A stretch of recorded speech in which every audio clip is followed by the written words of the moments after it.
Ordered, and then we'll We got stung get by going here. bees. Also, Mitch that we lost. Like it was Sorry. What did you do, Mitch? What did you do along there? I went to Taco Bell.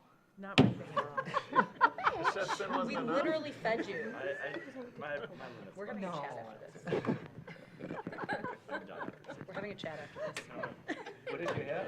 Me and Fred and Bimber went to Taco Bell too. He was a city commissioner that had a meeting to come directly to. That's what it is. Yeah, We're having a chat after this, Mitch. After tonight's meeting, we're having a chat.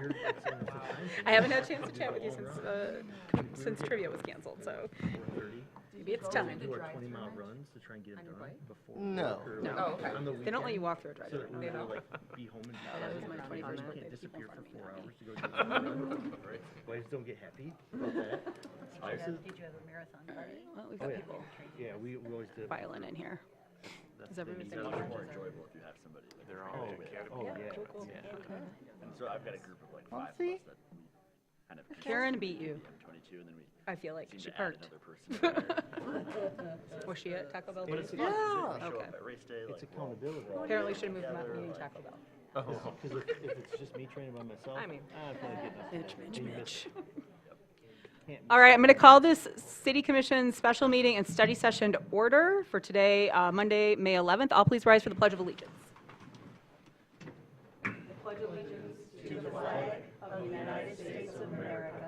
And to the republic for which it stands, one nation, under God, indivisible, with liberty and justice for all. We begin, as always, by acknowledging the land on which we gather is the territory of the Ottawa and Chippewa peoples who have stewarded this land through the generations. Thank you for your strength and resilience in protecting this land and inspiring us to uphold our responsibilities to do the same. So with that, we are going to have our roll call, please, for Sarah. Commissioner Shaw? Here. Commissioner Bomer? Here. Commissioner Anderson? Here. Commissioner Funk? Here. Mayor Pro Tem Ness? Here. Commissioner Treadwell? Here. Mayor? Here. And I just wanted to say real quick before we jump into announcements, we did just have a special study session as well before where we adopted our shared agreements, which are as they were in the packet, but you can check those out, and it's a foundation on which we're all building. So I'm very proud of our commission for working together to do that. So thank you all. And with that, we'll start on our next order of business here with announcements from the city manager. I don't have any, thank you. Okay, well, city clerk. Yeah, I'm going to skip also. Oh, okay, because we're all very excited for the recognition of our 2026 City Academy graduates. So I'm going to have Colleen Pavelio come up and introduce all of our new minted City Academy graduates. Yes, thank you so much.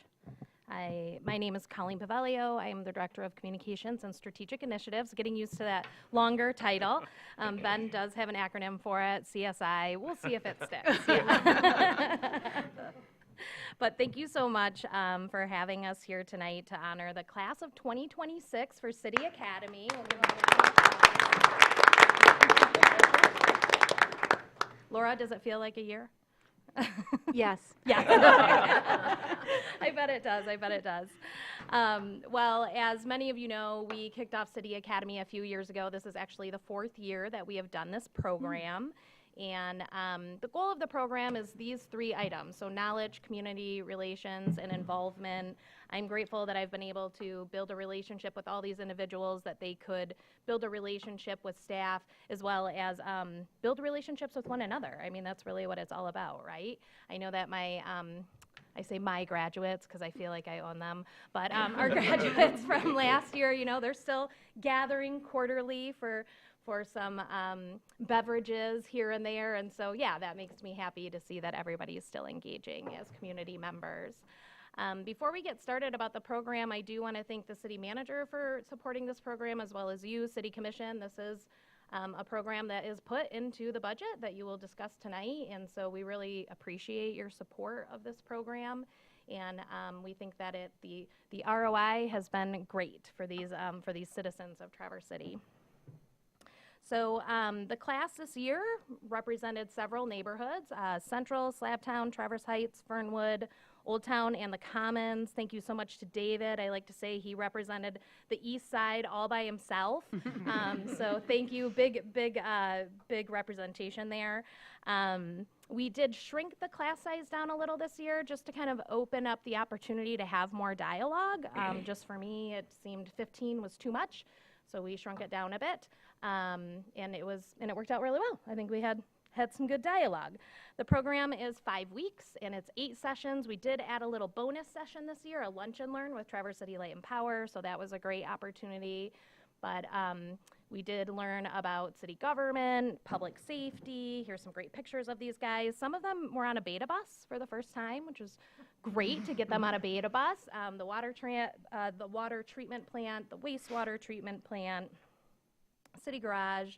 We planted trees at Hickory Hills. We did a downtown walking tour, learned about planning and public art, DDA, and our favorite subject, parking. They got to get in a piston bully. I've never done one of those. So, big opportunities here. Look at that. Who doesn't want to do that? And then we just had a session just before coming in here where these individuals were able to learn from 2 people in our community who have sat on a lot of boards as well as city commission, just what it takes to sit on a board, the time commitment of that, and how to kind of build relationships with all of you and each other even more. So I'm grateful for all of them. It's been a great 5 weeks, and I hope to see you in the future participating in city government. With that said, we have a certificate here, and then every year we go to our farmer's market and get some basil. So I hope that, we broke bread for 5 weeks and you'll continue to break bread with some, I like to say caprese, but that's because I'm Italian. But, whatever you choose with your basil. So if you can come up and you will get your certificate and grab your basil. First, we have Chris Deo.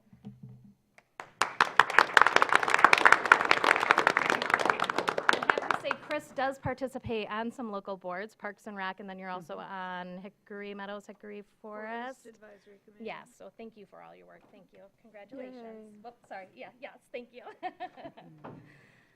Okay, next we have Michael Hughes. Hayes. Oh, I'm sorry. Spelled right here. Come on up, Mike. Congratulations. Yeah, it was fun. Thank you so much. Enjoy the basil. All right, next we have Billy McMullen. Billy, come on up. Thank you, Billy. Billy works remote. We're really glad that we could have him and have this, social interaction with him. Here we go.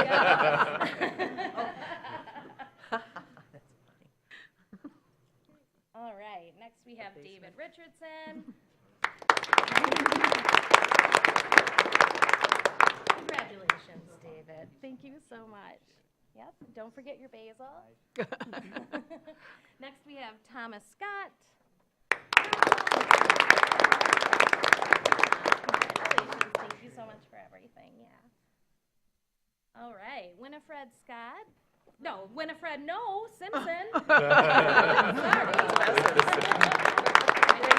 Thank you so much. And Winnie also participates on the joint, Commons Joint Planning Commission. yes, Oh, nice. Yes. Thank you, Winnie.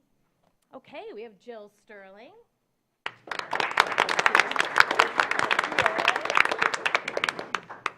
All right, next we have Emily Taphouse.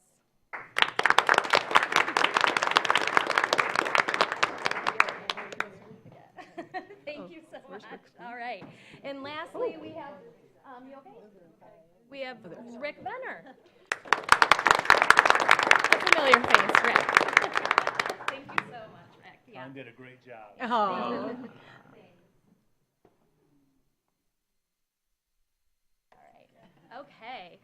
All right. That's really it. I just am so grateful for all of you and the support again. And applications will be available February 1st, 2027, everyone. Thank you. Thank you, Colleen.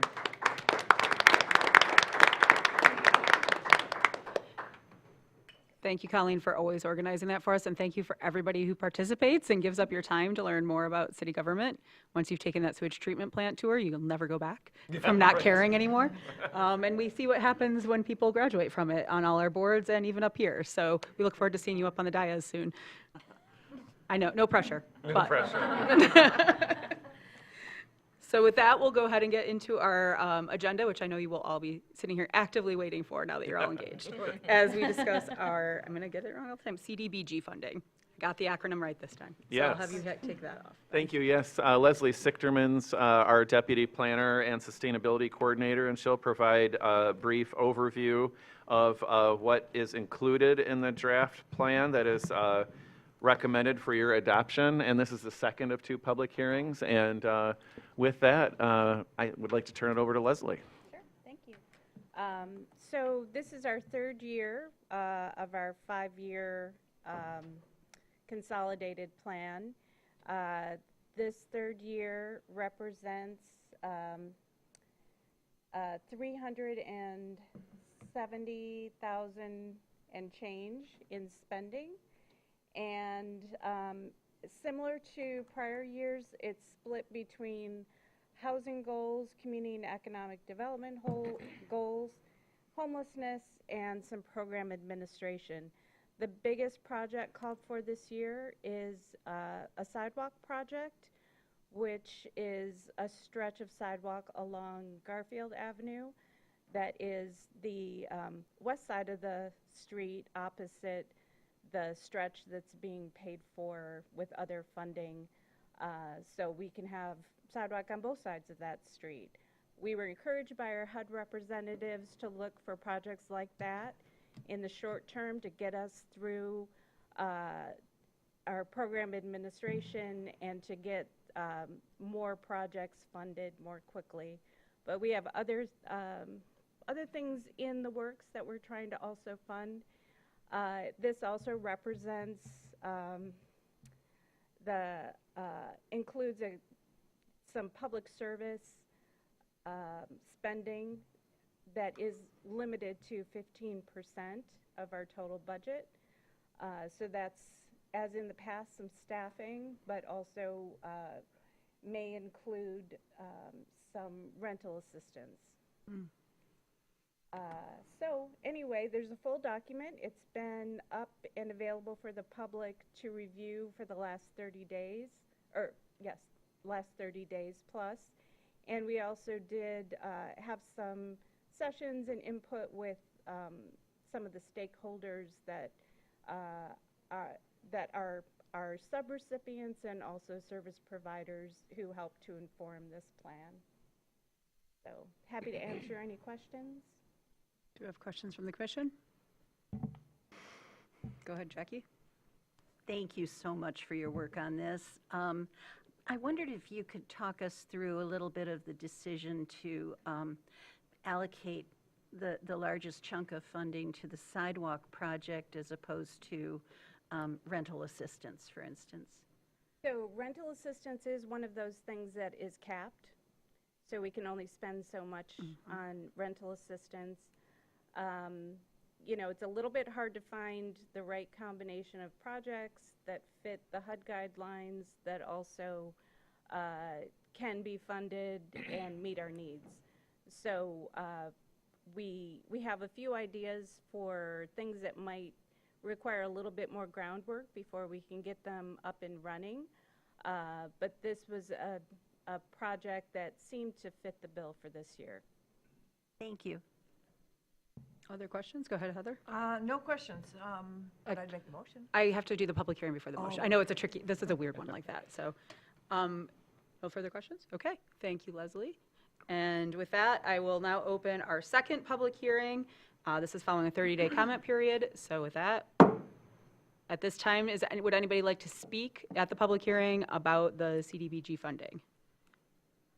Going once.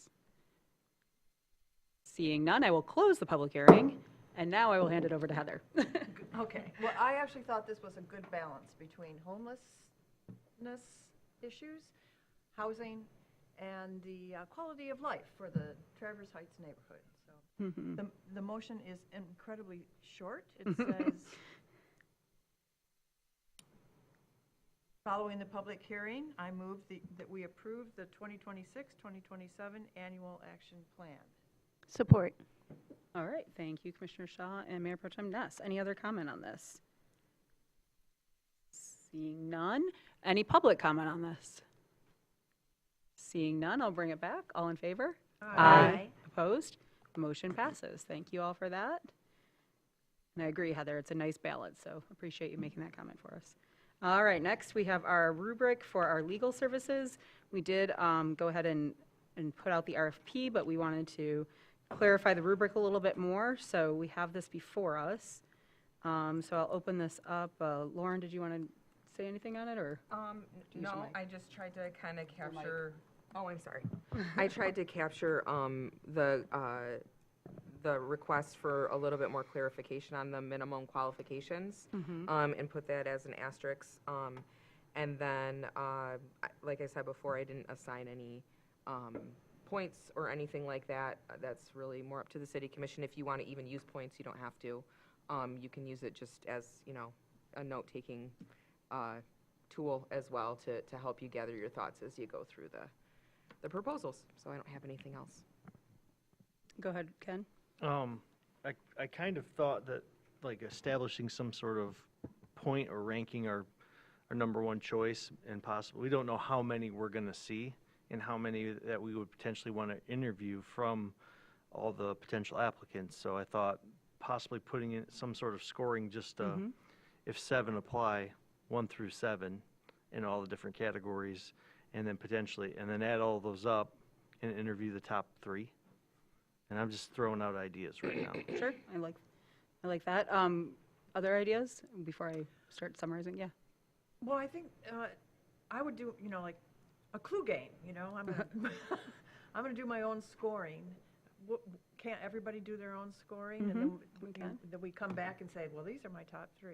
I am not committed to any sort of particular process with this. I kind of like that. Maybe we all kind of find our top 3 and then see if there's consensus among that. So with that, and just to clarify with you both, are we thinking that these would be presented to us in the packets in an email, or where we have it at a study session or a meeting?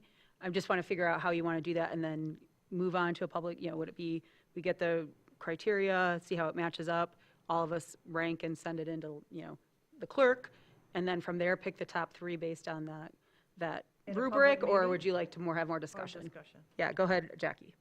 One suggestion might be to ask for some administrative help in filling in the blanks here. If there's agreement that these are the decision factors that we want to consider, and I don't know what is a realistic number of responses that we may get to the RFP, but if there's 20, and it makes not much sense to me to have each of us, scoring 20 of them times 7. I would suggest that we have some sort of a factual gathering stage before it gets turned over to us. Okay, I'm Lauren, sorry. go ahead. We certainly can kind of fill these in, so you don't have to hand pack, through each of the, and pull out the information and fill in the rubric for you with the factual information. And then we can send you that as a packet with all of them for those who want to read the whole proposal. And that's where I was going to say, this is where I would say, much like an RFP that comes to the city, to have the city staff do that, and then come to us, since this is ultimately our decision. I don't want to have them have too much of a finger on, or a thumb on the scale, just making sure that the I's are dotted and T's are crossed, basically. And then from there, it is kind of our process. Laura, and then Heather? Yeah, I was going to make a similar comment. I think, the administrative part clearly could be done just to kind of relieve us of sifting through each of those proposals, but I'd like to see those blanks filled in, and then any firms that didn't meet the minimum qualifications, that should be noted so that we're aware of that. And then it makes sense if that's sent out in a packet, giving each of us the opportunity to do that kind of ranked choice voting ahead of the public meeting would make more sense, I think, than us doing it all together, if the group's comfortable with that. Is that? I wanted a process that would respect the timeline that Lauren had kind of put into place, so that we can maintain that, because I do think that's going to be important, as whoever we select, that they have that time to get some, we were shooting for 2 weeks, 2 weeks of FaceTime and kind of handing over the reins. So Heather, you had your hand up, Yeah. sorry then. I just want to clarify, this is all objective, Right. not subjective. This is like hourly rate, ethics, so yeah. just to make it totally clear to everyone that. Correct. That you're not filling in blanks with your own. Right. No, we would just pull out those items from the proposals. Yep. So one question I had, and it was kind of addressed in here, and it was brought up during the agenda review, was, we have on here 3 asterisks seemingly for 1 column, which is the 5 years of experience practicing attorney, the attorney assigned to work on the tribunal has a certain amount of experience, and labor has a certain amount. What I wanted to ask for clarification on, which to me is where I would say is, if a firm applies and doesn't have labor and tax, to me that makes them not qualified, right? We're looking for somebody who's going to have the complete package, because if not, we're getting into piecemealing out again, and the kind of the point of this is to take us through. And so that I'm clarifying if that's what everybody else is looking at, and also if that is what we're looking at, are those, and I know, Lauren, you did look at this, are there other, knowing we've kind of talked about this when we hire a firm, there might be one who is our primary, but they might bring in these specialists. So the person that's our primary might not be the tax tribunal expert, but that they have a tax tribunal person on roster. And so I guess that's where I want some clarification, or are we just going to mark it like there's 5 possible points for your bench, but if you're missing 2 of them, we might only give you 3 points versus the full 5. Jackie and then Heather. Just to clarify, I don't know that I had an expectation that we would not be using any outside specialized counsel.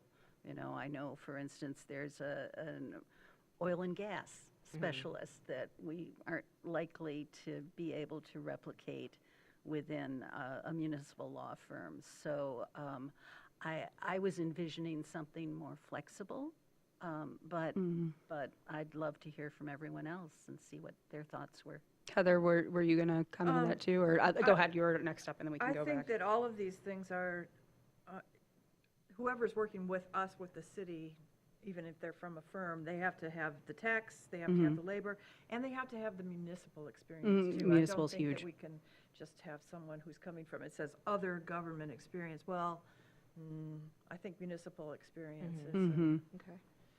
Yeah, and to clarify, Jackie, and this might be where we just leave it open on the rubric, but I would be looking for somebody who has a deep bench so that we're not then going back and scrambling around and figuring out, okay, well, we still have a contract with this person. We've established through many conversations, and I know you're laughing about it too, Jackie, oil and gas is oil and gas, and they are an entity all on their own. So we can't, if we found a unicorn that had that, probably would score off the charts. But as far as everything else, because we will be talking about zoning and we will be talking about some other things along the way that I don't think we want to get into having to, I would rank higher if we don't have to get into piecemealing that out a ton. Go ahead, Lance. Yeah, and I would just want to address it as well. Whenever you hire something like this, if that person now has to go hire somebody else, your contractors are subcontracting, and now you've got a fee on top of a fee, on top of a fee with a percentage of an increase in fee, and so it's just kind of like we're spending a lot of money extra, but I think we'll be able to find somebody who's got a deep bench, hopefully. And Yeah. If they need to go out, if they need to go out and find oil and gas, for example, like there's the one lawyer in Michigan. We have our oil and gas. He's ours. There's Just two. kidding. Yeah. We have ours. He's ours. Yeah, we do. So, Mitch, go but- ahead. Yeah, to that point, we are specifically hiring a firm as a placeholder. We are not saying we are hiring you as a specific individual attorney to be in the office for the next 10 years. I am seeing this as hopefully we can get a firm that has enough in-house experience that they're able to handle, even if it's not in one person, all the various aspects of law that are needed by this. But it also will provide some framework for a longer-term vision about what we do want in one person. And or is it, do we still want one person? Because we might find that, no, our present company here, in all due respect, that putting all of that on one person in the future isn't realistic for what the caseload that we have here. And maybe it's a hybrid, maybe it's a firm only, maybe it's one person again. But that's part of, I think, the exploratory process we'll be doing while we look at this. I think, but to clarify what you just said, and I just want to make it clear, we all have talked about this, but the charter says that we have to have a main point, though. So we might have, Jane Doe as our primary, but John Smith might come in as our labor attorney. Yeah, or a tax person. So I just wanted that to be clear. If people start seeing the same person and somebody looks it up and says, well, they're municipal, but they're not tax or something, this is how our bench works. And so with that, a clarifying point, and then there was one I had, and I literally just forgot it in the middle of my sentence. So if anybody else would like to speak, please feel free, or not. I would like to see all of the applicants laid out on this. I wouldn't want to just exclude somebody because they didn't meet the minimum qualifications, because as we talked about, they might be strong enough in one place with other great attributes that I wouldn't want to exclude them. So I really want to, go ahead. What I would do is I would put every single applicant on the chart, and then I would know under practice areas whether they had all of them or not, so that you would have that information in front of you. Okay. The other thing I would say is we've done interviews for city manager and other positions over the years and some of our boards here. Application processes have to be can be confidential until we get to the finalist interviews. That is not the case for this, right? No, because it's an RFP. And I was just say, because it's an RFP, it's public, and I say that to say, we've had some comments about public engagement and people in our community who are engaged. At all points as this becomes public, people are always welcome to reach out for public comment or emails or anything like that. This is a decision that we're making as a body, but just like any decision we make as a body, there is always public input is allowed throughout the process. So that is still part of this process. So we will do the RFP process. We'll have the initial gradings. That'll be public. We'll have our interview process. All of that will be done publicly, just like when we're doing job applicants. It's just even more transparent, actually, because we don't have to protect people who might be like, well, if I'm not a finalist, don't let my boss know I'm looking. But that's just a clarification on the process for the public and ourselves. So anything else that we want added to this process and or the rubric while we're having this discussion right now? All right, and we don't have a motion for this, right? Nope, Because you we've don't already need got it one. out. So Well, you've got we know clear what we're instructions. Yep. meant to do. Fantastic. All right. Check that one off the list. And now lastly, we'll go to amending the pay scale for the ACT ahead of our budget here, and I'll let you take that, Benjamin. Yes, thank you. Deputy City Manager Deb Allen, who I respect tremendously and has been an amazing partner with me and for the entire organization, has announced that she's going to retire as of Friday, June 12th, and I'm happy for her. I genuinely am. I'm sad for us, but Deb and I will always have a connection with each other. With that, we have an ACT, or Administrative Confidential Technical Employee Pay Scale, that's approved by the City Commission. Presently, it has 11 grades. I asked our Human Resources Director to take a look at that and make a recommendation with which I concur to add a pay scale, a grade 12, which will help us with competitive market positioning, recruitment, and retention. And I am waiting to begin recruitment for the critical role of Deputy City Manager until this is approved, so we can maximize our ability to attract the best candidates. And so it is my recommendation that you approve the motion in the packet, which would add a grade 12 to that ACT pay scale. Do we have any questions on this first, or a motion? Go ahead, Ken. Just a question about the scale that assigns the points that helps people fall into grades. Is where do you find that? Where does it come from? Is it? Sure. So that was based on it's a framework, a compensation framework that was prepared by professional compensation consultants. And it takes a look at 10 different factors that range from things like education to opportunity for impact, negative and positive, the span of influence they have, the expertise that's needed, the number of employees that are under their control, complexity. There's a number of factors. And then what happens when we have a position is there's an analysis that's done that rates that job description, that role in each of those 10 factor areas. And then based on the total, because those all have a score with them, it determines what pay grade ultimately that position properly rests within. Gotcha. And this is a system used by like the state and even unions and others to kind of create a scale that's equitable and that everybody is, frankly, it's more transparent than just individual. I greatly appreciate it. I think I just wanted to. Yeah. I want to get my hands on it, and I want to put some thought into it. It really helps as we're kind of evaluating, like even something like a rec authority administrator. It's very helpful for a Absolutely. tool like that to actually have it, to look at it for scoring someone, instead of just saying, I think they kind of do something like this. So, Yeah. I really appreciate it. Sure, Jackie, and then Lance. Right, and we always score the position and not the person. Right. Yes. But I'd be happy to share that with you if you'd like, especially for your work with the rec authority. Yeah, love that. I'm just wondering if there were alternatives to achieving any of your recruitment and retention objectives other than addition of a grade 12 step? Any alternatives that were considered? Not alternatives that were considered, but additional items to attract, including promotion of our flexible workplace policy, and that that's something that I'll encourage the deputy city manager to embrace and model, because that's a recruitment tool and retention tool that we have, as well as opportunities for professional development and the opportunity to have an impact on some statewide committees once they get their feet under them here. And we have a pretty good benefits Thank you. package, too. Yes, an excellent benefits Yes. package. Mitch, and then, oh, sorry, Lance first. No, Mitch, if you have a question. I figured. I'm not expecting anybody to have the numbers right off the top of my head, even though we do have the chart at the bottom. But considering that we also have the budget discussion for future times, when we have a change in the org chart before us, I would like a rough estimate for the implication to overall labor and benefits costs. Okay, understood, yeah.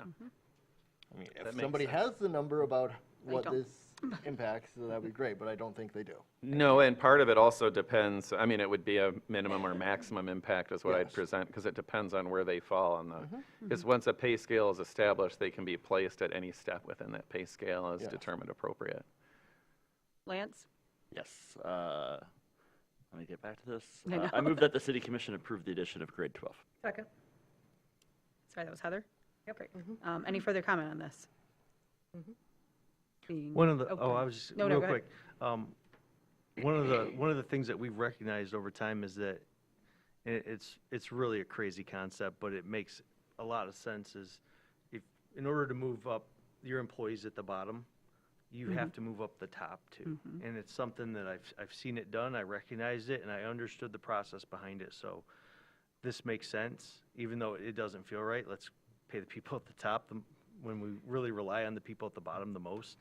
But to make room for the people at the bottom to move up, you have to push the top up. Yep.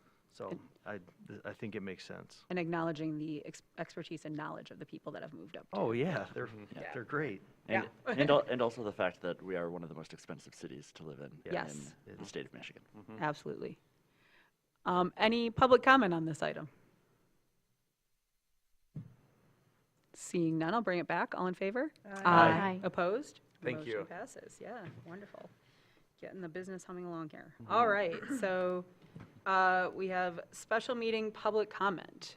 Any public comment on, well, I guess anything, but anything under the sun? Seeing none then, I will close the special meeting, and now I will open our study session for today, May 11th, and that is going to focus solely on the budget, and so I will hand that off to you, Ben. Yes, thank you. Of course, at your meeting on May 4th, the City Commission took action to schedule a public hearing for May 18th.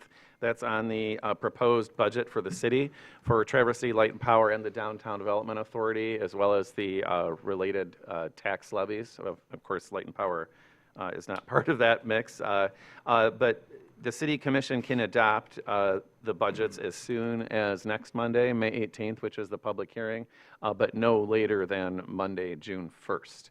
And that's according to the city charter. And so we've got Brandy Ekren, the Traverse City Light and Power Executive Director here, as well as Chief Financial Officer for TCLP, Carla Myers-Beeman, to present the Traverse City Light and Power proposed budget. And then they'll be followed by DDA Executive Director Harry Burkholder. And they're each planning on roughly a 15-minute presentation plus Q&A. And of course, the presentations are in your packet. And then I'll be last for the city budget. And so Fantastic. with that, I'd like to turn it over to Ms. Ekren. Welcome. Thank you. Yeah. In the interest of efficiency, Carla's actually going to go through the presentation, and then I'll be able to help with questions. Great. So, all right.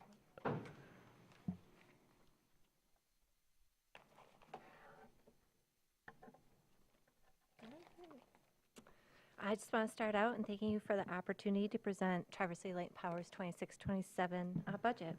As Brandy mentioned, I'm Carla Myers-Beeman, Chief Financial Officer. So tonight we'll walk through the proposed budget, discuss the strategic priorities, driving the recommendations, review impacts to rates, and highlight how this budget positions TCLP to maintain reliability, strengthen infrastructure, manage risks responsibly, and continuing advancing our long-term community goals.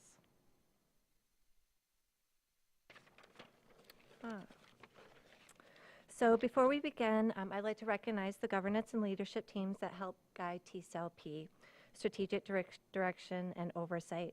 This includes our board members, city's commissioners, Commissioner Ness and Commissioner Bomer, and city leadership, Ben Maritat on our board. Their collaboration and guidance continue to support responsible utility operations, long-term planning, and strong stewardship of public resources.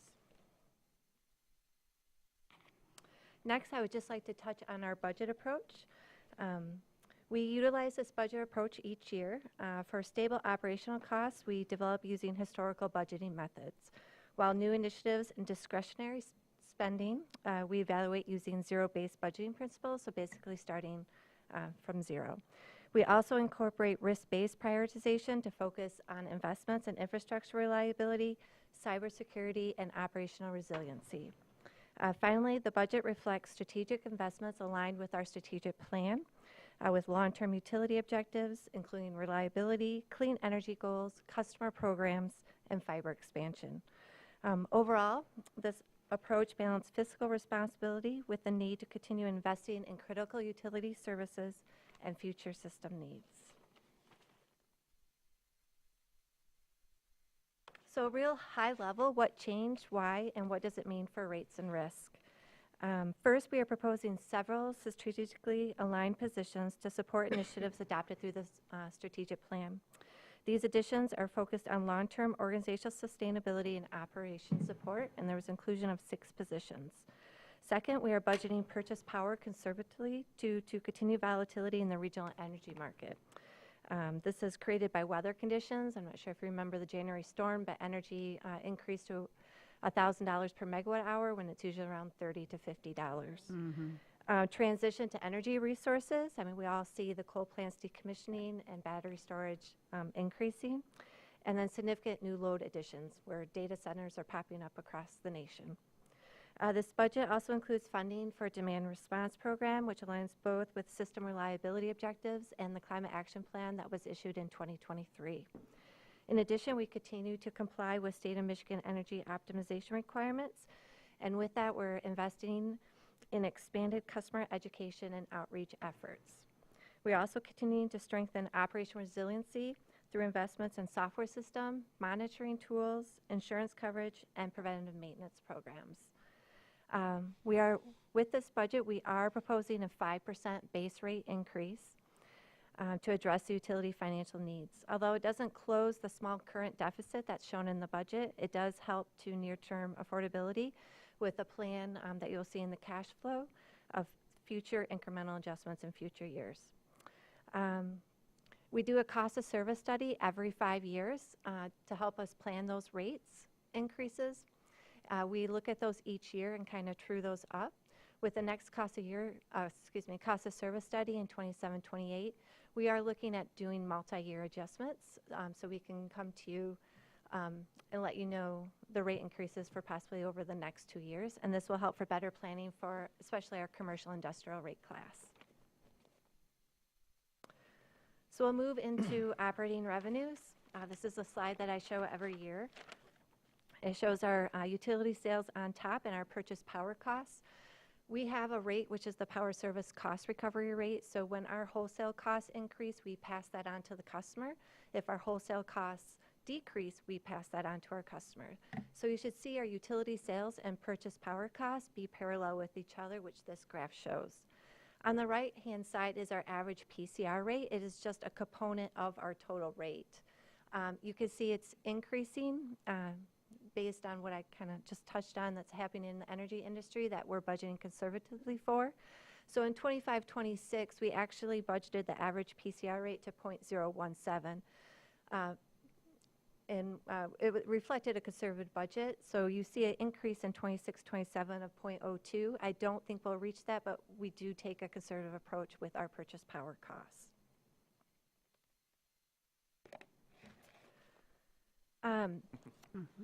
So even with proposed 5% rate adjustments, TCLP's projected average rate remains below the 2024 Michigan average for municipal cooperative investor-owned utilities, which is 14 cents. So this chart you can get off the internet from the U.S. Department Energy Information Administration, and it shows all the utilities within Michigan and their average rate overall. Right now in 2024, we were the 9th lowest, and then with the 2026-27 increase, we would move farther down the chart, but this is still based on the other utilities' 2024 rate.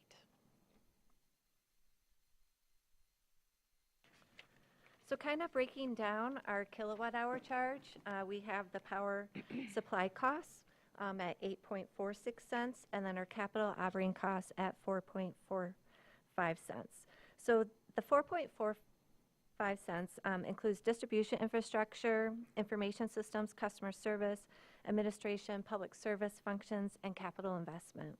So this really illustrates that a significant portion of the rate is driven by the external power supply costs, while the remainder supports the local utility services and infrastructure customers rely on every day. This is our fiber operating revenue. In 26-27, you can see a growth in revenue that is directly tied to the Phase 2 expansion. We expect the customer growth to continually steadily increase across residential and commercial segments. This next chart just reflects the number of customers we're expecting to subscribe. We expect a 40% take rate into the late fall, early winter of 2027. Moving on to operating expenses.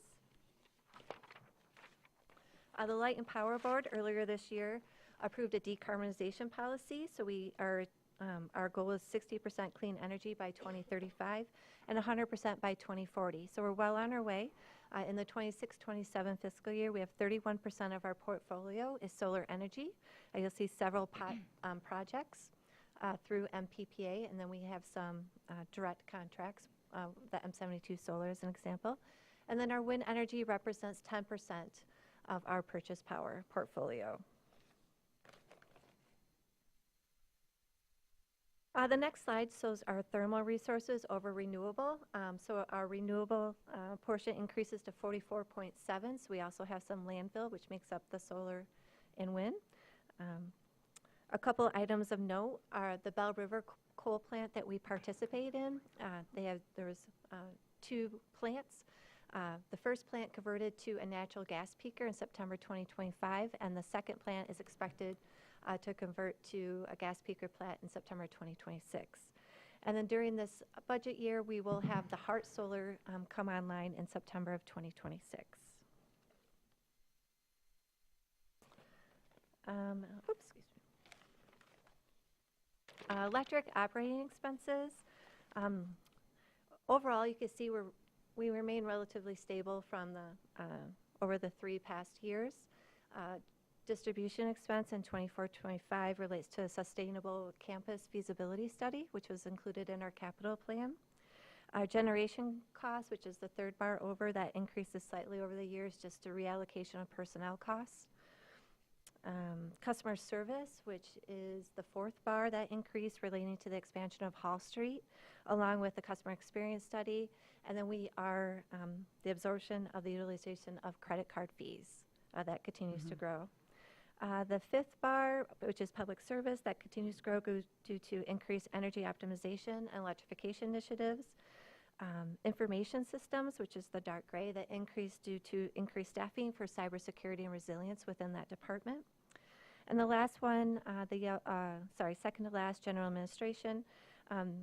We added accounting and finance staff to centralize procurement and support expanding fiber operations. And then the city fee is directly tied to how much revenue we earn each year. Moving on to TCLP fiber operating expenses. This continues to increase relating to phase 2. We have a larger FTE allocation to make sure we can operate and maintain appropriately. And then there was additional efforts in marketing communications for customer subscriptions. Moving on to the electric budget comparison from 25-26 to 26-27. Some key drivers, we have additional FTEs and distribution supporting operation excellence and system reliability. Public service investments are aligning with sustainability initiatives by state law and the Climate Action Plan. Software investments, we actually saved on that. We looked historically at our software costs and our future needs. And then administrative staffing increased for general administration, and then we're also conducting a comprehensive wage study and emphasizing professional development to support workforce sustainability. Fiber budget comparison from 25-26 to 26-27. Continue to expand marketing communication efforts and contract professional sales services. These investments are specifically designed to support sustainable fiber growth within that business. Moving on to capital. This slide highlights TCLP's historical capital investments as well as projected future capital expenditures through fiscal year 2032. The long-term capital plan reflects continued investment in electric infrastructure, modernization, reliability improvements, system resiliency, and strategic utility initiatives. The largest capital plan is the Sustainable Innovation Campus with the significant costs in fiscal year 28-29 and 29-30. So this plan is really structured to balance operational needs, financial sustainability, and long-term community benefit. Lastly, this is the TCLP fiber build-out. This provides an update on the progress to date. The color codes provide when the additional phases will be completed and ready for subscription by our customers. We are focused on delivering community-wide connectivity and long-term value to our customers.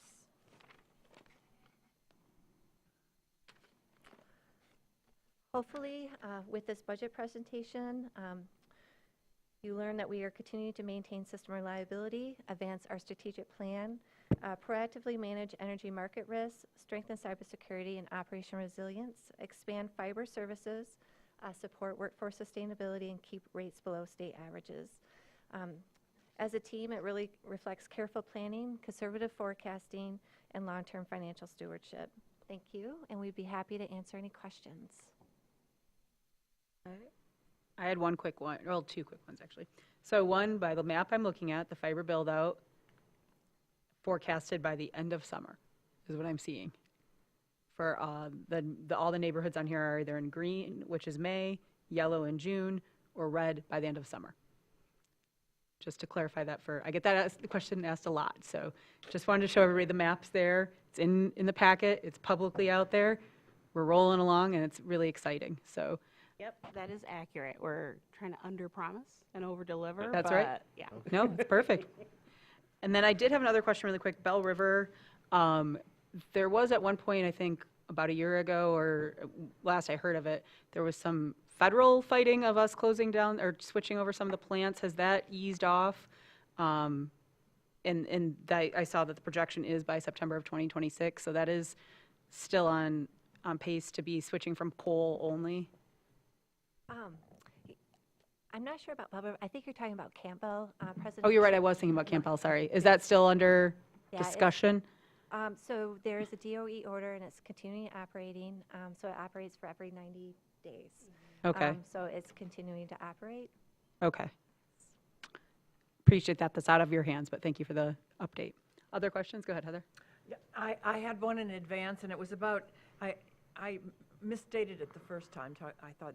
I wrote that rates were tripling, but it's actually the cost of energy that's tripling over the next 3 years. So could you talk about, I mean, you gave us that amazing statement that during the March snowstorm, rates went from $30 to $1,000. Oh my goodness. But if you could just talk about why you are proposing that you think this was going to happen. Yeah, so I think I understand. So that PCR is actually just a component. So we have a base rate of $64.80 within our rate structure. So that's just the amount that's above it. It's not the rate, though. I'm talking about cost of energy. Yeah, sorry. So Okay, that's the cost of power. So Okay. whatever, but it's built into our rate. The power service cost recovery rate's like $65. So when the cost of power goes above that, that's the incremental increase. So actually, our rate increase went from, excuse me, the cost of power this year is expected to be like $74.81. Next year, it's supposed to be $85. And really, that's apportioned to our contracts. There's inflationary increases every year. And then with the kind of volatile energy market, we are a little bit exposed to the market. And so with that, the market rates are increasing or expected to be higher than this year. So it's inflation, market volatility, and weather. Yeah, there's maybe a better explanation. There's escalators in our contracts each year. Yep. Thank you. Other questions? Go ahead, Ken. On page, it was the fourth slide, I had listed as page 4, but there was 6 or 7 different items. It's a habit now, sorry, Yeah, I can't right. not do it. We have kids. We understand. There was a few items listed as what and why in regard to the rate increases, and one of them was creation of new positions strategically aligned with adopted strategic plan initiatives that support long-term organizational objectives. That was the first one on our left. I'll probably asked this a few times tonight, but my understanding was the completion or successful implementation of the strategic plan objectives would be highly dependent on budget constraints and current staff capacities and capabilities. So I've seen the strategic pillars in a lot of our budget presentations. I know that those are important priorities for us. But it was one of the things that we talked about was that it's going to be within the things that we can afford. So if we are adding a lot of positions and trying to go after some of these goals aggressively, it's going to cost a lot more. And it is obviously contributing to this rate increase. I don't think that this is unreasonable. This is important that we speak to this because our community is going to say, we're paying more, but we're not bringing home more. So it's important to speak to this in that aspect. And I wanted to bring that kind of back to the discussion that we had, that, you know, the strategic initiatives were goals, but they would be constrained to, you know, financial capabilities. So I just kind of wanted to bring that up. Is there things in here that we could go without that could prevent that 5% rate increase? And just real quick, I'll just mention that, of course, the city has our strategic action plan that Right. is governing, or not, it's serving as a North Star for city operations. And then Traverse City Light and Power has its own strategic have your own plan strategic that they did actually, they were ahead of us. They were in 2023. Yes, so. Yeah, and then also just for clarity, the TCOP board has not actually considered the rate adjustment that we're looking at. We just, like in the interest of transparency, let you know what we're looking at planning wise. But one of the things that we prioritize when it comes to rate adjustments is we do look at affordability, the energy burden on the customers, and then we benchmark where we are not only with our rates, but basically what our customers can afford. So that also factored into our goals. So when we set strategic goals a few years ago, all of that took into account of robust stakeholder engagement as well as affordability. What you're seeing is that over the past few years, we've been slowly stepping up that as opposed to just jumping up. Oh, So it's yeah. probably the reason why you're seeing that now. Yeah, I mean, I will fight rate increases forever. Yeah. To the death for our residents. So I wanted to talk to it, and I didn't think it was just a number slapped on a board, on a poster or presentation. So I thank you for speaking to it.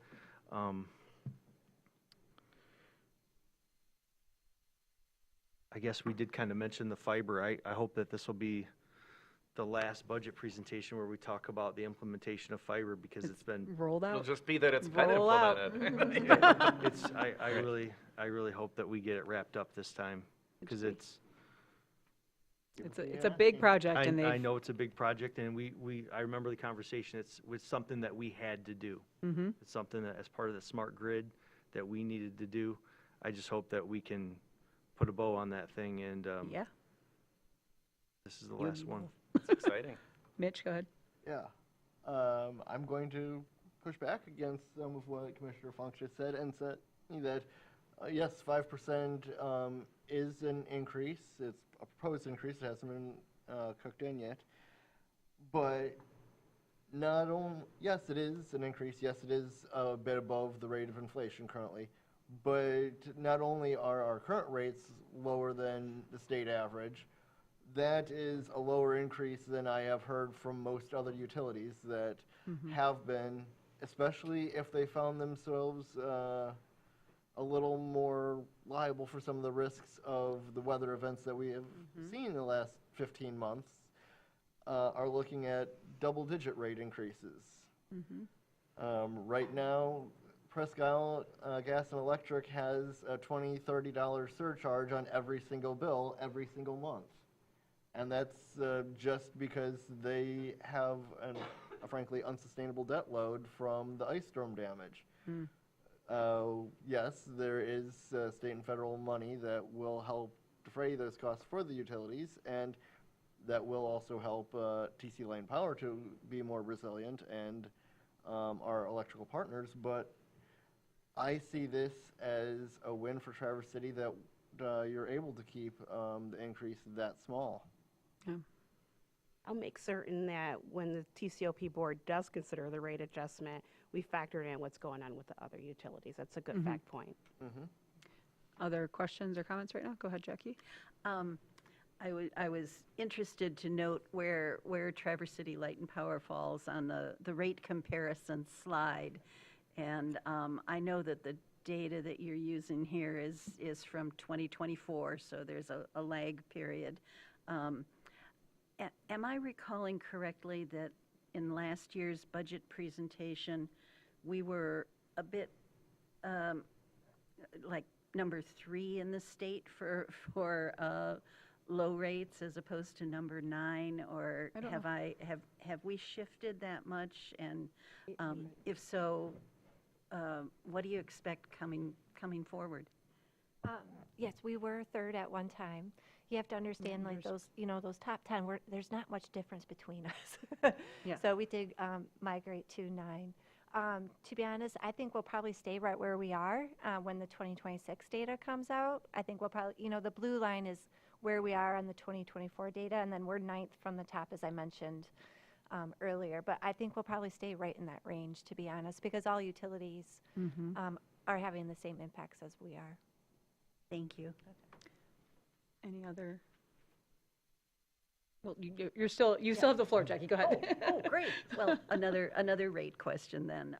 I wondered if you could relay a request when rate increases are under consideration, if it's possible to look at those through the lens of specifically our fixed income and our lower income ratepayers.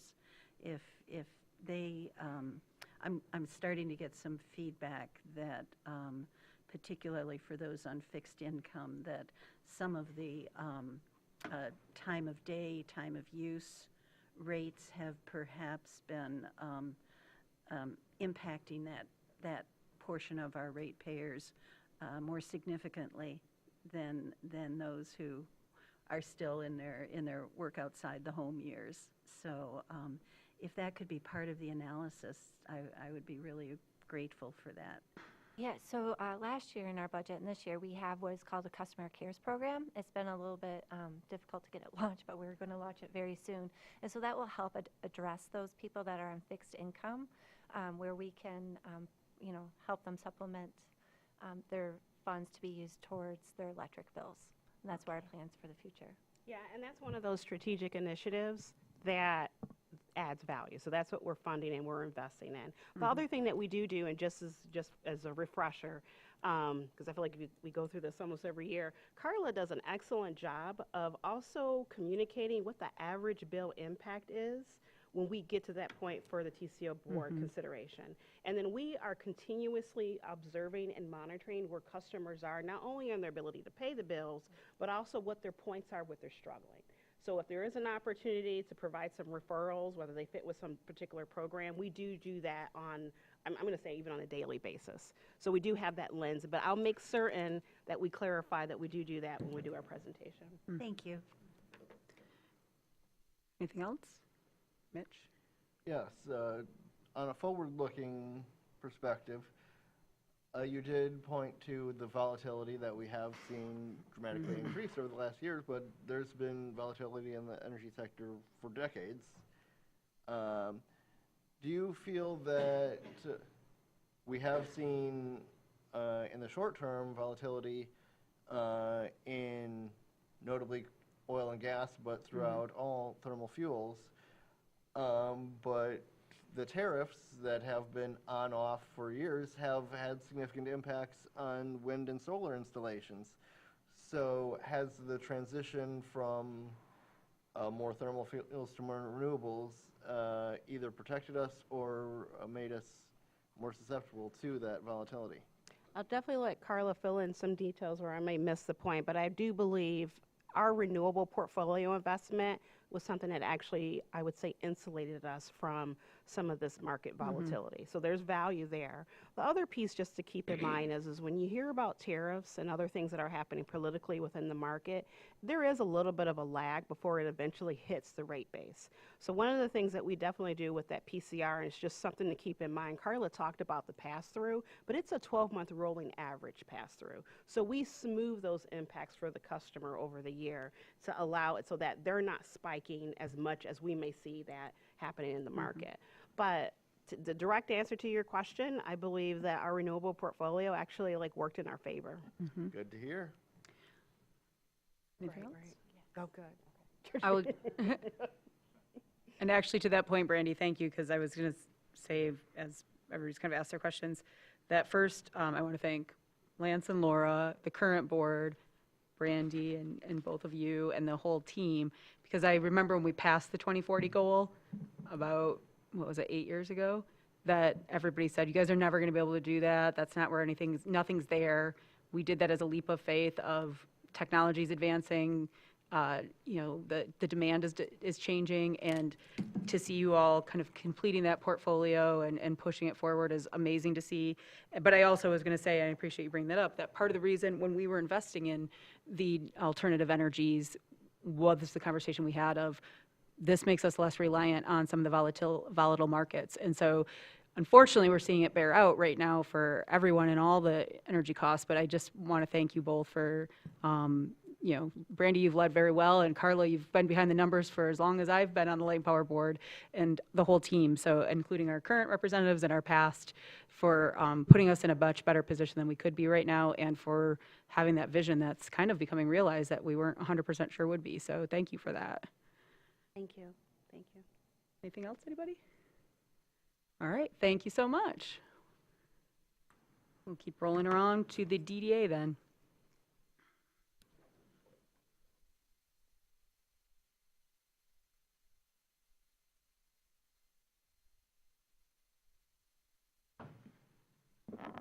Good evening, Harry Burkholder, Executive Director of the DDA, and we're going to follow the same track for efficiency and kind of do the same presentation. I'm just going to say a few words, and I'm going to turn it over to Lauren, there she is, who's going to go through the budget. But very excited to be here and talk about upcoming projects for this year.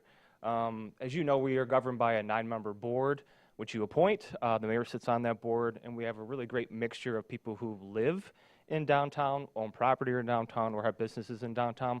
But we also have members on our board that live in the city and in the neighborhoods. We have a really good dynamic and good perspective about how downtown fits with itself, but also within the greater context of the community.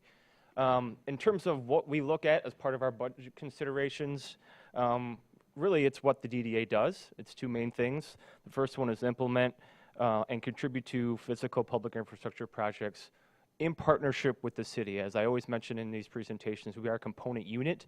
We can't do any projects without your approval, and so we're very much in collaboration with the city on those physical improvements.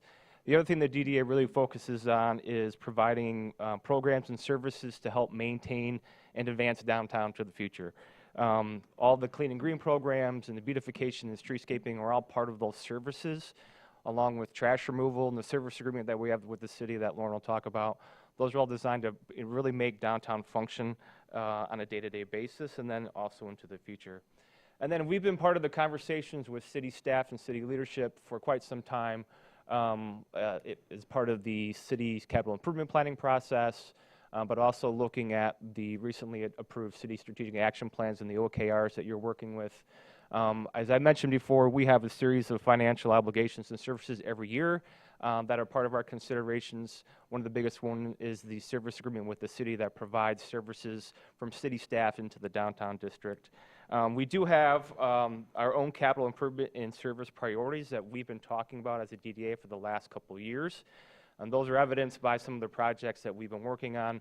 The one that was recently approved was the Farmers Market Pavilion and Lot B. That was one of the leading capital improvements that we've been discussing as a DDA for the last several years.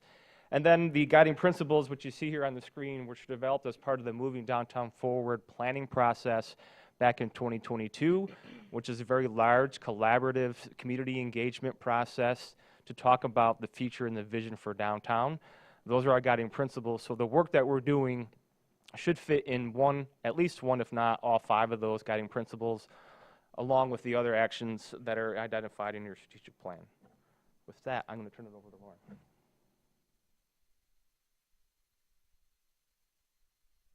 Hi everyone, Lauren Bohack, Deputy Director at the Downtown Development Authority. I want to apologize up front if my voice starts to fade. I'm coming over a cold and this is the strongest my voice has sounded in a week, so I'm going to try to make it brief for both of us. Just a quick overview about our budgets and the presentation. The DDA actually has 3 funds, the DDA General Fund, the TIF 97 Fund, and the Old Town TIF Fund, so we have 3 budgets that we need to review with you all. The revenue for all of those budgets are projections from the city's treasurer's office that are, come together with the same methods as the city budget uses. We currently are in the first full fiscal year of the DDA using the same accounting and budget tools that the city uses. So previously, the DDA board was used to seeing our budget presented more in a spreadsheet format. So I've sort of merged the two in the images here to try to fit them together for both of you, or for both of our boards to understand. And then the DDA also manages the Arts Commission budget because I am the staff liaison with Heather being our commissioner on that. So we'll go over that budget as well. So first, the 3 funds. The DDA General Fund, or the Administrative Fund is sometimes called, this is funded by a 2 mil levy, and that tax is paid only by property owners in the DDA district. Then there is the TIF 97 fund. This is not a tax. This is captured from the growth in taxable property value within the TIF 97 district.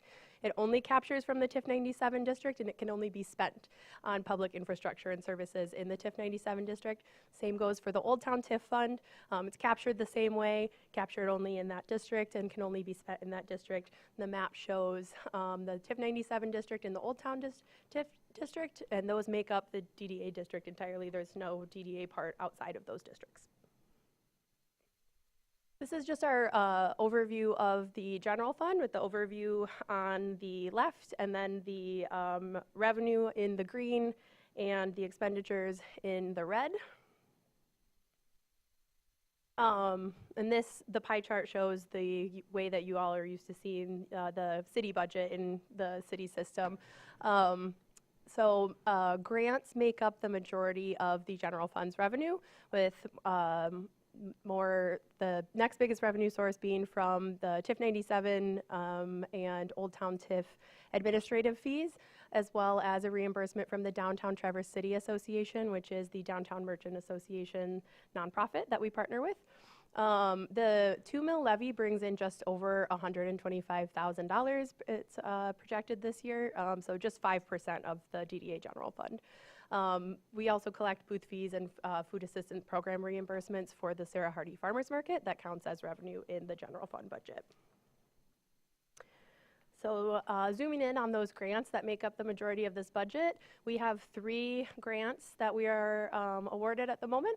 The first is from the National Oceanic and Atmospheric Association. That is actually a grant that was awarded to the tribe, and we are a subrecipient of it for restoration of the Boardman Ottaway River. That's a multi-year grant, so it's expected that work will continue over the course of several years. We're currently in year 1 and work has begun, so we have been working with partners on that and started spending down that grant. We've also received a local grant from Rotary Charities. That was a $1 million total grant to support the development of Rotary Square, which all of you have learned a lot about in the process. We have more than the $258,000 that is budgeted still available of that $1 million grant. It's just not budgeted in the next fiscal year. And then lastly, we have the Michigan Department of Environment, Great Lakes, and Energy grant. That was awarded several years ago for cleanup of the West End for the environmental damage that is on those properties. That grant is actually going to be expiring soon, and now that there has been movement on the West End to make progress on those properties, we have been working with the state about a potential extension so that we're able to use that grant. Just a note about those grants. So all 3 of them are reimbursement grants, meaning the DDA does not receive a lump sum amount to spend that we can just take in and sit on. The grant revenue does not come in until we've already made the expenditures. So you'll see in the budget the numbers line up exactly because it creates a net zero representing the reimbursement there. So that can kind of skew the numbers of the general fund and make it difficult to understand. So a clearer picture of the general fund can be created if you exclude the grant dollars. So you'll see at the bottom there with the exclusion, the revenue is just over $1 million without the grants, and the expenditures are actually under $1 million. So the DDA general fund expenditures, again, the grants make up the majority of the expenditures, and the rest mainly just covers overhead is what the general fund is used for. That's staff, IT, accounting, audits, reviews, legal, office supplies, and then our reimbursements for the food assistance programs are also administered via the DDA general fund before they get paid out to the Sarah Hardy Farmers Market vendors. Moving on to the TIF 97 and Old Town TIF budgets. These budgets are structured the same exact way. The only differences really are in the dollars amount and the district-specific projects or needs. The Old Town TIF collects or captures significantly less, so you'll see that those numbers are different.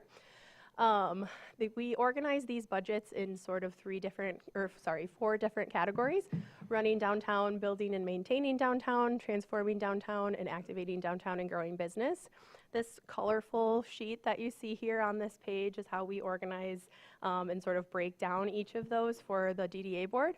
It's on page 50 of the packet if you want to take a closer look at that or reference it throughout this. So the first category is running downtown. We have TIF 97 on the left and Old Town TIF on the right. These are just all the administrative costs that come with running the DDA and running downtown. So that consists of transfers from both funds to the general fund for administration. There's transfers from both funds to the city for our service agreement. And that also includes utilities. So the DDA pays for the lamps and the light posts, the street lights downtown, to make sure that downtown is lit at night and we have holiday lights. So those meters come to us, and that's through the general fund. Activating downtown and growing business is the next category. This is everything that it takes to get people downtown and shopping and spending money and spending time in our beautiful downtown. So that would be marketing and advertising for events, communication and promotion of those events, partnership with the Downtown Traverse City Association and our Traverse Connect membership. You can see from the pie chart there that this is a very small portion of our budget, less than 2% of each of the TIF budgets. Building and maintaining downtown, this is the largest category that we spend on. This is the essential infrastructures and services, sort of the basics that we talk about. That includes general maintenance and repair, district-specific repairs, and we'll talk a little bit more about what those are this year. Our contracted services, which includes the trash pickup, our clean and green teams that clean up downtown, the holiday lights, our public service or our public restroom program, and district-specific services as well. So the farmers market is an example. We also have a line in this section that is a contribution to city infrastructure projects. We know that inevitably there will always be projects that come up throughout the year that are unexpected, and some of them will be in the TIF districts. And so we put money aside in advance to be prepared for when those projects come up and the city comes to us needing additional funds, that we have the money ready and available. Transforming downtown is the next category. This is the transformational infrastructure and services that transform the look and feel of downtown. That would include our mobility improvements for pedestrians and cyclists, all of our green programs like our downtown composting program and our public transit partnership with Beta, as well as major district-specific projects and studies. This year we've included funding for a retail study to study the effects of the changing dynamics of real estate and costs of owning a business in expensive places to own property, and as well as a contribution to the city stormwater study that the city will be leading. So breaking down the TIF 97 infrastructure, this includes both the essential and transformational infrastructure makes up the capital outlay category that you'll see in the pie chart or in ClearGov. This also includes the Hardy parking deck bond payment. So you'll see that that is the majority of the TIF 97 budget. Zooming in on some of the more expensive or larger projects in the TIF 97 infrastructure budget, we have the stormwater and green infrastructure line. That is $110,000 to contribute to the larger city-led stormwater repairs at Lot B. That is funding that will be rolling over from our current year budget to next year's budget, and that was included in the motion that you all passed last week for Lot B and the pavilion. There's also funding in the budget for the North Union Street Bridge repair. Again, that's a contribution to a larger city-led project for repairs to the bridge. That funding will also be rolling over from this year's budget to next. There's also funding in the budget for the two-way pilot. This is enough funding to implement all of the recommended improvements to switch two-way on State Street to permanency, and that includes funding for the design of any of those changes that are necessary. There's funding in this year's budget, excuse me, for Rotary Square. That funding will cover any design specifications and or construction documents in the new fiscal year. The plan at the moment is to go to bid in the fall of 2026 and start construction in spring of 2027, which would mean the total cost of building Rotary Square would overlap between the upcoming fiscal year and the following. There's funding in this budget for the Farmers Market Pavilion. That is enough funding to cover the construction and construction management of the pavilion and to fully fund and build it in this upcoming fiscal year. There is approximately $2.7 million in our current year budget that will roll over into next year's budget to go towards this project. So the majority of the funding was already budgeted. This also was included in the motion that was passed by you all last week. And there is funding for the Boardman Ottaway Restoration and Infrastructure. This $400,000 would be enough to complete the construction documents for this project. So that would be the third of our major TIF 97 projects. Moving on to the Old Town TIF infrastructure, again, just like the TIF 97, the essential public infrastructure and the transformative public infrastructure makes up capital outlay in the budget, and that is the majority of the Old Town TIF budget. Zooming in on some of the specifics, we have money in this budget for the Carnegie building repairs. This is a contribution to larger city-led repairs. City came to us and made us aware that the costs to repair the Carnegie building will be extensive, and so we put an estimated amount of what we believe could go towards that project. There was not a specific number asked, so we have $25,000. Additionally, the Union and 7th intersection is in the Old Town TIF budget. This is a contribution to a larger city-led project in spring of 2027. This is a major investment for Old Town. That's more than half of the expected revenue for next year for Old Town, $700,000. As we said, Old Town TIF collects or captures significantly less than TIF 97, and so the way that we get projects done in this TIF, it tends to be that we have to save up for several years in order to afford to complete a major infrastructure project. There's also funding for the River's Edge Riverwalk in the budget. This is a contribution to a larger project that's in partnership with Fish Pass. That funding will be rolling over from a current year budget to next. And then these next few slides just go over the services that we've already talked about, the community police officer, trash removal, public restroom. It just shows the breakdown of how the services fall into the total budget for Old Town TIF, as well as TIF 97 here. And this slide is for the Arts Commission. As we said, I am the staff liaison for the Arts Commission, so we also administer their budget. They have put together a comprehensive budget this year that includes funding for the 2027 Mural Festival, as well as a gateway sculpture for the North Boardman District, a new program that they're developing that they're calling Arts in the Park, which would be in-person performance art in public parks. There's funding for the West Front barrier or traffic calming, which you all took action on last year, I believe, to address the West Front traffic calming area. The Paint It Forward grant program, the temporary exhibit space on the TART trail, as well as basic communications and maintenance costs for a request of city transfer for $80,000 total. And that is all I have. Do we have questions?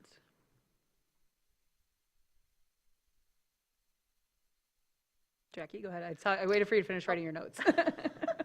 Thank you so much. I appreciate that you've kind of sliced and diced, so we have a lot of detail. Would it also be possible to just have a consolidated income and expense statement for your three major funds so that we can sort of get an executive level look at that? I think that would be really helpful. We are in the budget book, right? So we already have that in the budget book. We just, because we do a separate presentation and we zoom in a little bit on some of the projects that we know that you all have questions on. So when you see the total budget book, the DDA is in there in that way of all three funds having the total revenue and expenditures. But it won't be in Heidi's presentation because we are doing or whoever is presenting the next one, because we present separately. So that is in the total budget book. Wonderful. And then I was also interested in whether, is there a sort of an analysis of the fund balances for each of your three major funds? That is also included in the budget book. Thank you. Other questions right now? Did you have any, raising my hand, sorry. Did you have any thoughts about moving up the Fish Pass overlook at all? We kind of found ourselves in a situation where there's a real need for some infrastructure improvement after the hillside kind of swallowed parking lot K. Yeah. So it seemed like that would be a really easy reach that could be easily supported, but I just wondered, was there any discussion on that when you were putting this together? The Army Corps is going to fix that. Really? Yeah. Nice. I think we've actually had conversations with Fish Pass folks about ways that we can collaborate with the city to maybe address that hillside before actually the Rotary Square project begins. That, again, is not scheduled to start until the spring of next year. However, the maintenance of that parking lot as it exists today is very important, and we also need it because we're going to, once the pavilion starts, we're moving the farmers market to Rotary Square. So the fix on that parking lot is going to be essential to making the summer work efficiently. So I think there's opportunities for those conversations, but that's a conversation between the DDA, the city, and the Fish Commission. Yeah. Additionally, I just wanted to add that the funding for the Riverwalk, so the one that I pointed out specifically as a partnership with Fish Pass, that is a separate project. That is not the same area. It's on is it in Old Town because it's on the other side of the river? Yes. Yeah, that's what I thought. Okay. Just the only other thing, thanks for thinking about the Carnegie Building. I know it's one of those discussions that we had about like how we contribute in different ways, and I appreciate, I felt heard, so when I saw that, so thank you. Absolutely. Other questions? All right. Thank you.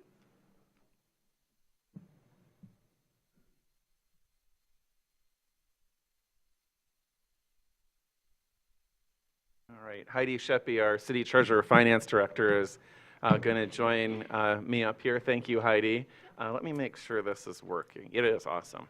Thanks, Sarah. So I just want to say what an honor it is for me to present the first budget that I'm presenting as City Manager for Traverse City. I want to thank Heidi Sheppy, our City Treasurer Finance Director, someone many of you don't see very often. He doesn't love attention, but Brian Postma is sitting out in the audience, and he is a miraculous accounting professional, and he serves as our financial analyst. And Brian, I greatly appreciate your partnership through this. I want to also thank Colleen Pavelio, our Director of Communications and Strategic Initiatives, for her work in ensuring that we're moving forward with the OKRs and all of the department director leadership team.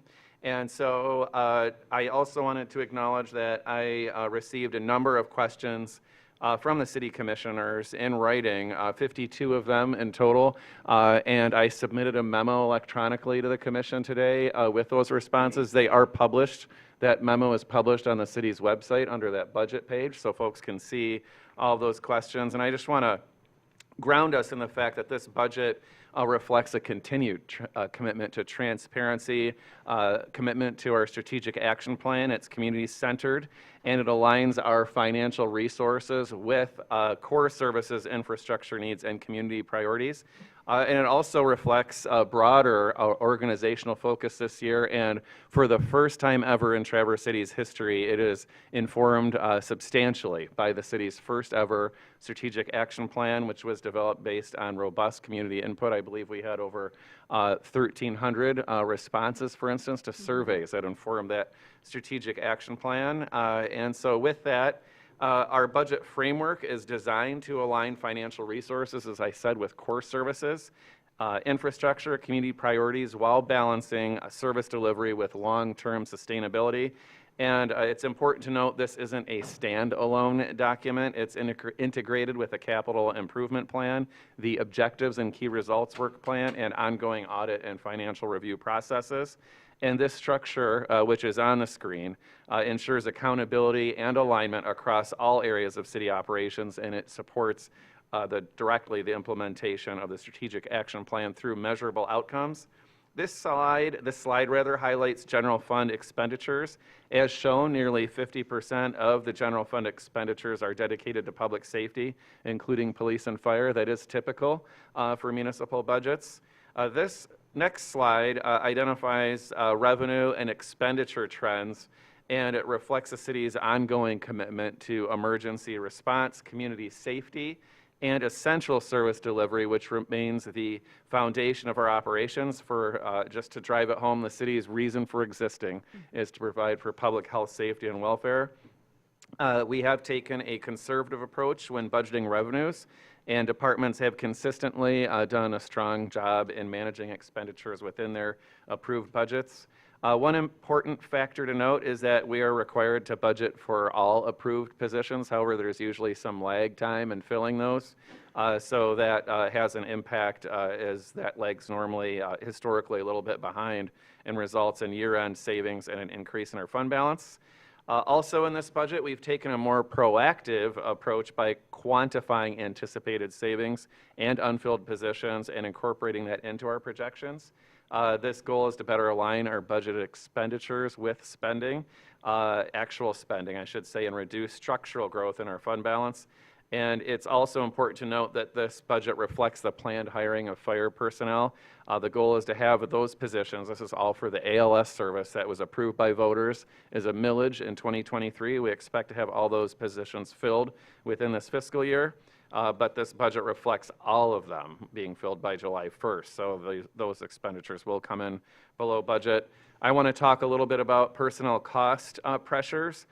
Personnel costs remain the largest expenditure across all funds, totaling $30.5 million. It is very typical that personnel costs make up at least 80% of municipal budgets because we are service providers.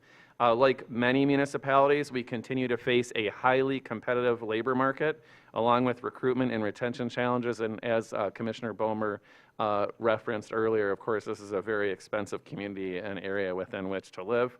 We're anticipating upcoming retirements, which will require proactive workforce planning. You may have noticed on the goals page for the city manager's department that I will be working on a strategy closely with our human resources director and all department directors on a organization-wide workforce retention and strategy for the fact that we need to plan for a significant amount of succession planning, because roughly 1/3 of the city's workforce is eligible to retire within the next few years. In our public safety departments, it's about 1/3. That's substantial and something that we're going to work to plan for strategically, and I intend on engaging a consultant to assist us with that work, for instance, to also take a look at our benefits that we're offering going forward to make sure they're strategic. Are they the benefits that today's workforce is really looking for? In other words, is it the best bang for our benefit buck?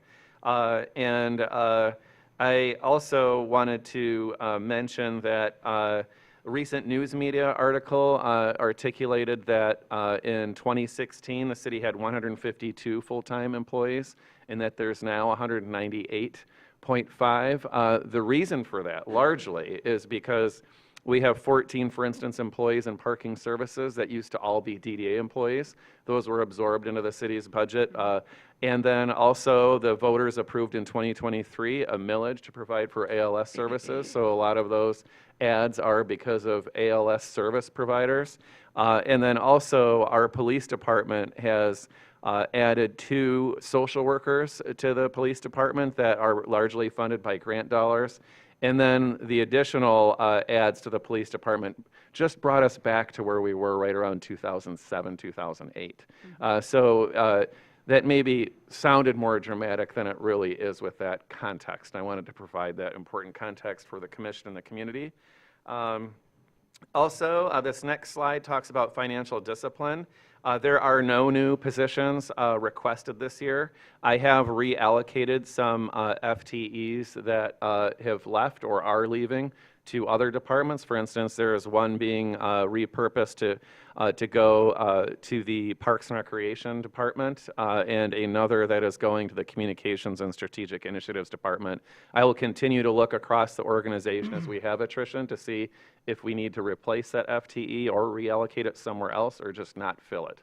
That's something that we will continue to look at.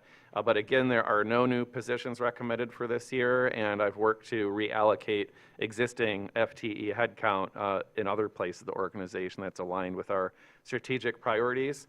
We're also making targeted use of our fund balance in this past, or the fiscal year that we're in right now. We're projecting a $1.6 million use of that, which included a $1.2 million pension contribution supporting the state's corrective action plan and a $500,000 transfer to the Budget Stabilization Fund. And without these strategic investments, the budget would have been close to break even. For this upcoming fiscal year, we're budgeting a $1.5 million use of the fund balance, including an additional $500,000 transfer to support cash reserves for cash flow purposes.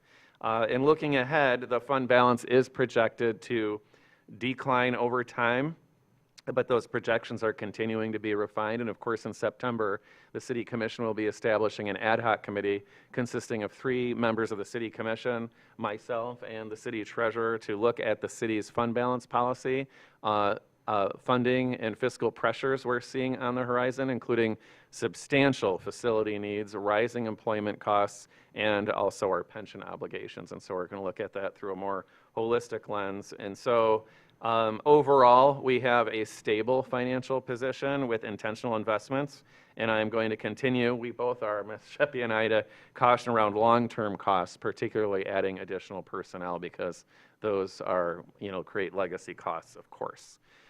So for financial governance and long-term planning, I already mentioned the ad hoc committee and the focus of their work. And I will say initial observations that we're seeing and concluding initially indicate the need for a more defined and sustainable financial framework. And as we advance strategic action plan priorities, and identify additional funding sources. It'll be critical to balancing those operations.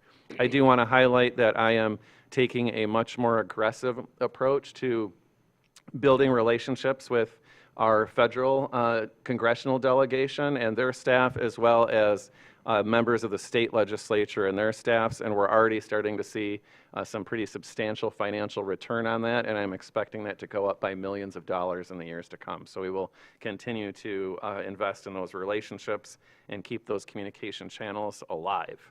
And then when it comes to core services and infrastructure, this budget continues to prioritize core infrastructure and major infrastructure systems, which are obligations we have to invest in to serve our residents and our environment and our climate. The millions, tens of millions of dollars that the City Commission has authorized over the last few years in infrastructure are not real exciting investments because people don't really get to see them, but it's the unseen stuff that matters when things get rough. And on June 8th, we will have a study session celebrating the success of our infrastructure. And there are, I can tell you that if we hadn't, for instance, removed the old Union Street Dam, our expert engineers have advised that there would have been hundreds of millions of dollars of damage to downtown Traverse City. We also will talk on June 8th about the infrastructure investments that kept hundreds of millions of dollars of sewage from overflowing into our bay. And so these are really important investments that we'll continue with. They include things like streets, utilities, stormwater systems, and public safety, and they will ensure reliability, regulatory compliance, and uninterrupted service delivery. A significant portion of funding is directed toward transportation and mobility systems with key projects like North Union Street Bridge repair and wastewater system improvements. And underlying all this is a comprehensive asset management approach, which allows us to extend the life of our investments and protect that investment and reduce risk and avoid more costly repairs in the future. I'll talk briefly about strategic alignment. As I mentioned, this budget represents the first full implementation cycle of the Strategic Action Plan and the objectives and key results and the OKR work plan, which was adopted just in March of this year by the City Commission. A central goal is to implement that plan through my work plan, the city manager's work plan, and ensuring alignment across departments and measurable progress toward commission priorities. We are going to be implementing a department director evaluation platform that will then also provide a framework for department level work plans where we will measure the progress of implementation, and you will be seeing the first quarterly update on that in June led by Ms. Pavelio. And so the next pillar I want to talk, or pillar one I should say, is urban design and mobility. We have 6 pillars. I'll walk briefly through each of them and how this budget aligns with those. This focuses on managing urban design and mobility, and key investments include complete streets funding, 1% of your general fund allocation for that, the Union and 7th Street intersections, which include mobility improvements, 7th Street design work, and the 16th and Cass Crossing, which is a project on the Brown Bridge Trust Fund project list. And these projects support safe, efficient mobility while integrating infrastructure projects and long-term planning. Pillar 2 is all about placemaking and neighborhood character, and investments include the new tennis and pickleball courts at Slab Town Corners, Rotary Square and the Farmers Market, the East Side Placemaking Project, the TC Vibes Council, and the Sidewalk Gap infill on Garfield. And those projects support vibrant spaces that reinforce community identity and quality of life. Pillar 3 emphasizes regional collaboration. This includes stormwater compliance, watershed coordination, and I am meeting with the director of the Watershed Center to talk more about how the city can partner with the Watershed Center, and I'm looking forward to that conversation. Additional tools for implementation of the Strategic Action Plan and OKRs in partnerships with regional and state agencies. And a key priority within this pillar is reinvigorating efforts to establish a stormwater management process or framework, which will be critical to long-term system sustainability and compliance. And these efforts reflect the importance of managing shared systems and advancing regional solutions. Pillar 4 is about creating a complete community, and this includes housing and homelessness investments and the CDBG supported programs, advancing the strategy for the Coalition to End Homelessness, upon whose leadership team I serve, is a key priority this year, and I have recommended for the first time a 1% general fund appropriation for homelessness efforts, and we are going to work on a policy with experts that leverage that funding to hopefully bring more partners to the table and address that ongoing concern strategically. And then next pillar is support environmental sustainability and also resilience, and investments include stormwater system improvements, composting programs, wastewater system modernization, and green infrastructure integration, and these projects support water quality, climate adaptation, and strengthen long-term system resilience. And the last pillar, pillar 6, is about building a thriving year-round economy, and this includes parking system improvements, our partnership with Traverse Connect, downtown infrastructure investments, economic development partnerships, and marina enhancements. And these efforts support economic vitality, improve access, and strengthen year-round activity in the community. Some key takeaways and next steps. This is my last slide.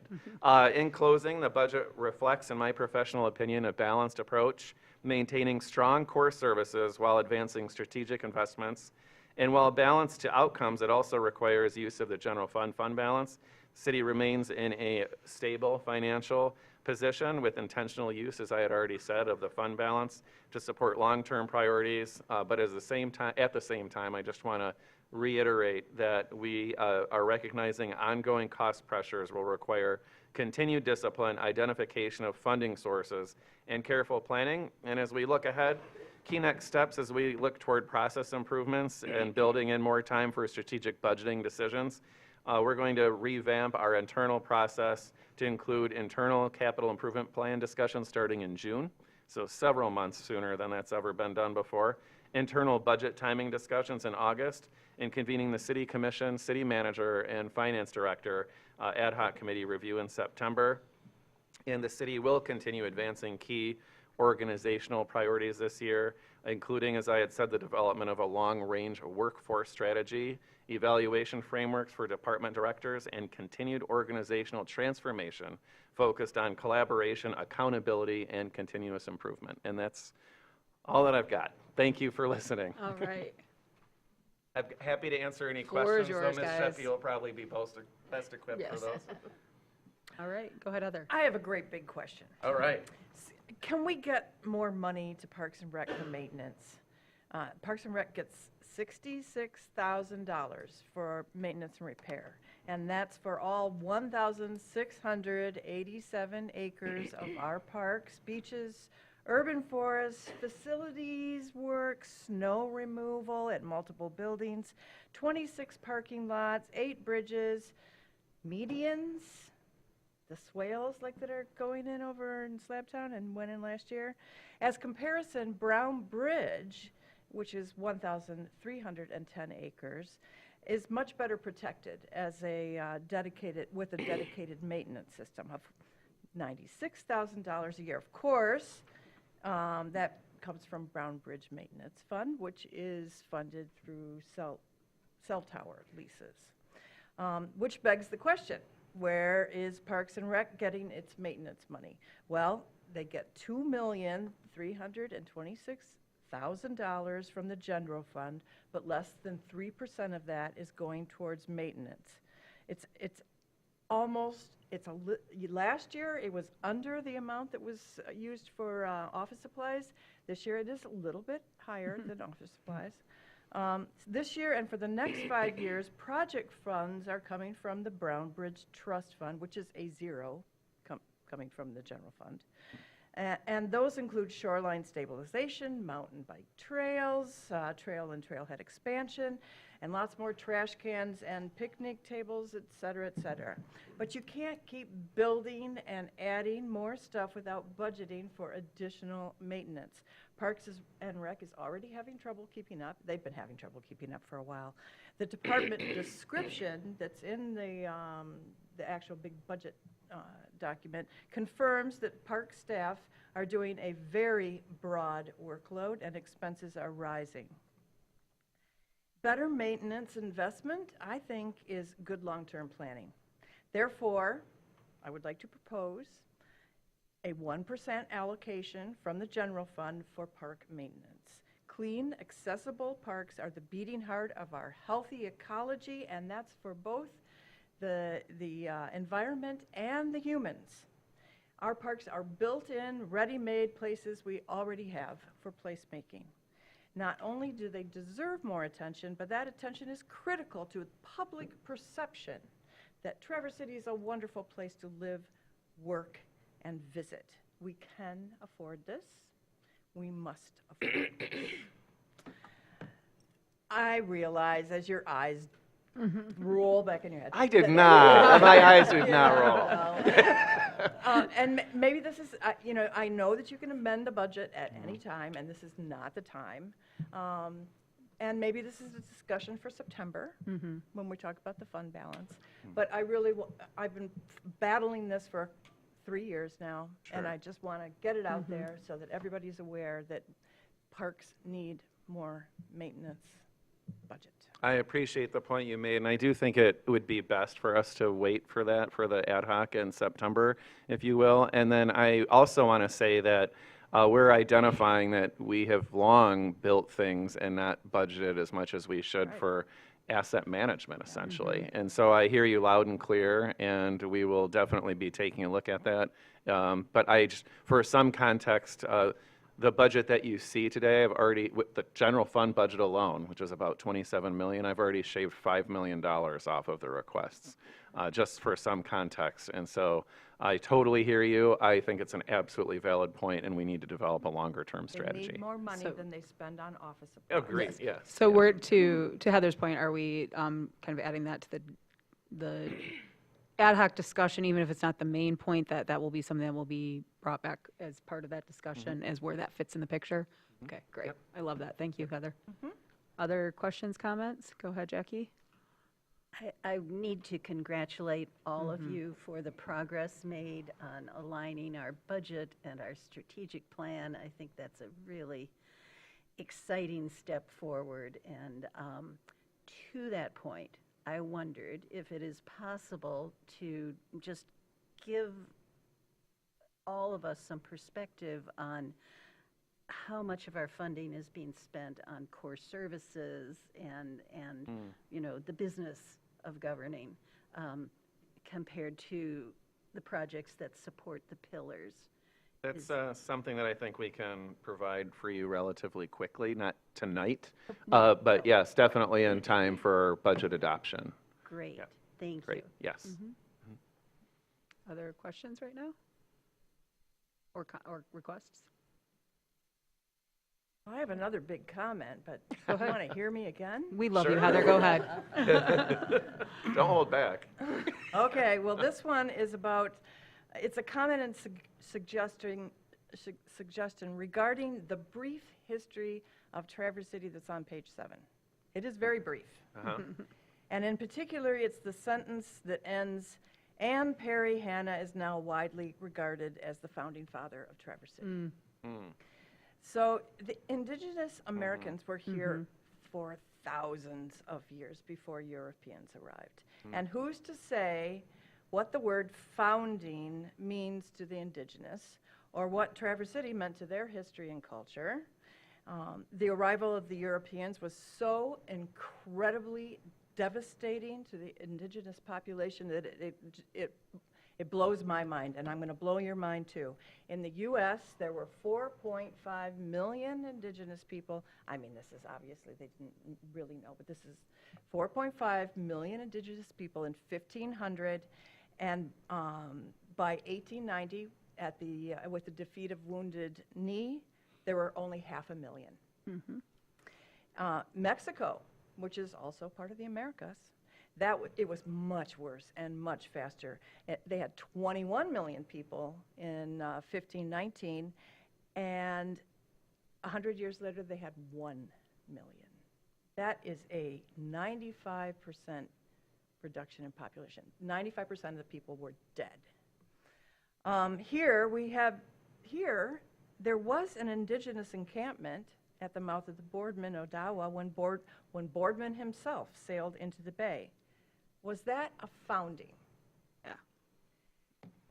And remember, by that time, 89% of their population was dead.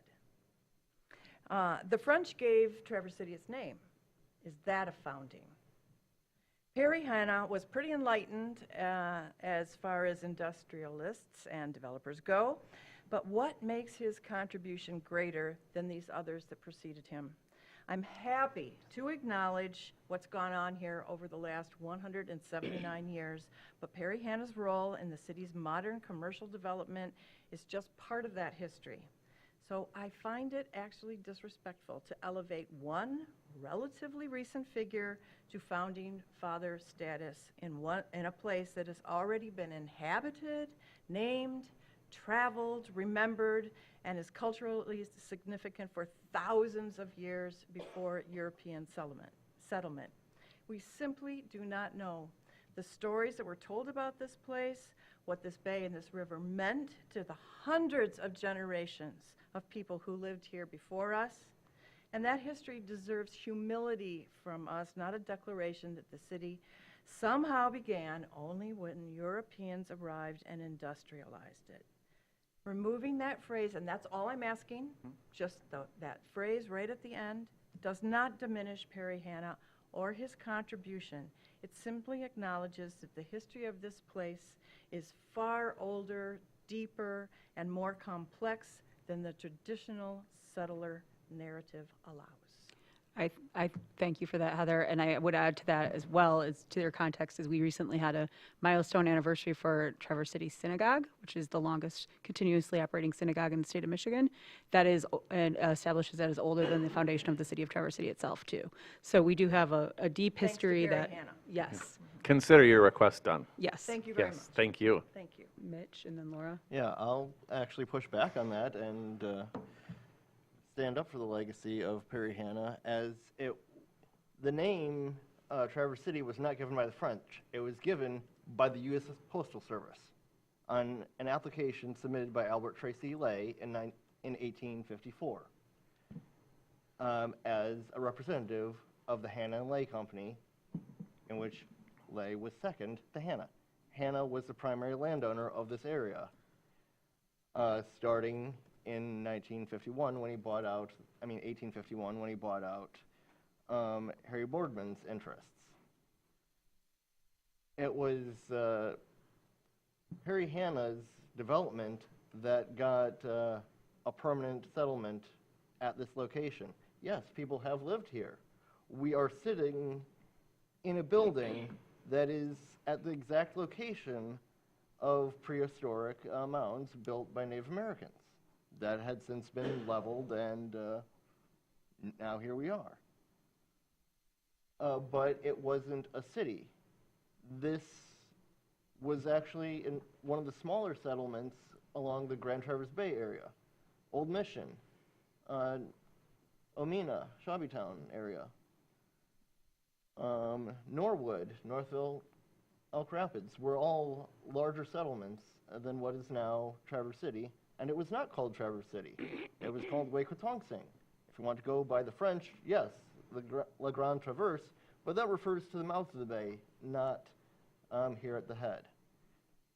If it wasn't for the work of Perry Hanna, we wouldn't have had the industrial development that resulted in, yes, the lumbering of this land, but also the building of Front Street as we know it today, the development of the first department store north of Grand Rapids, the development of railroads to northern Michigan that set Traverse City on its course to be the largest city in northern Michigan since 1890.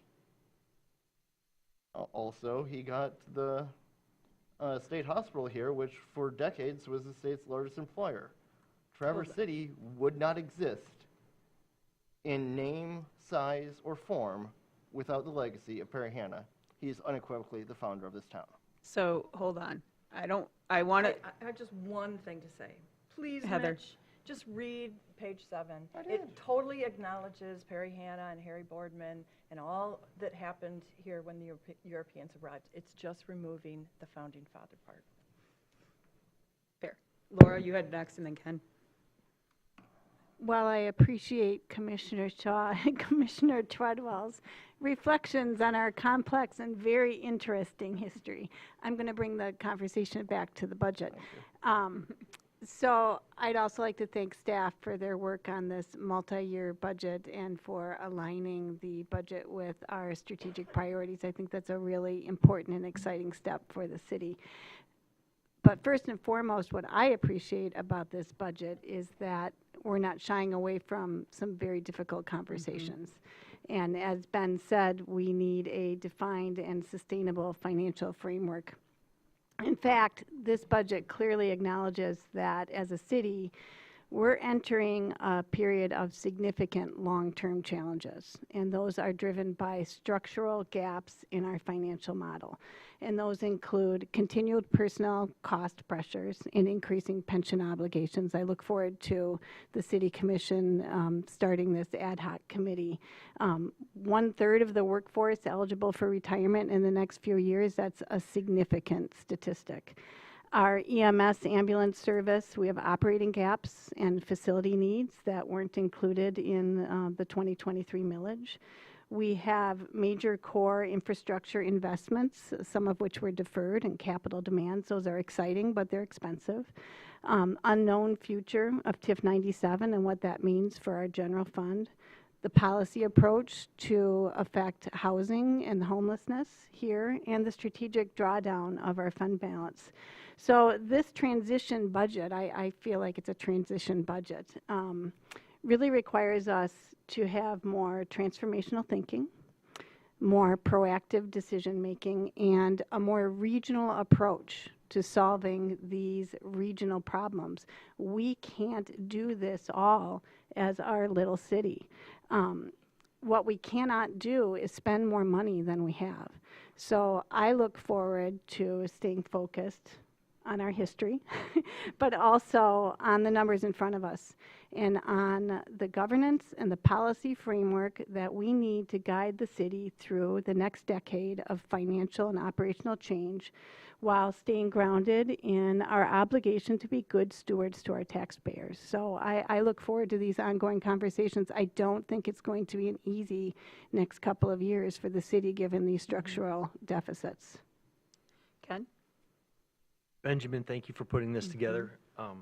If you ask someone what their values are, a budget is representative of that. So you addressed a lot of the important things that we have all spoken individually about as commissioners, while addressing the core needs of the service of being in government. So thank you for that.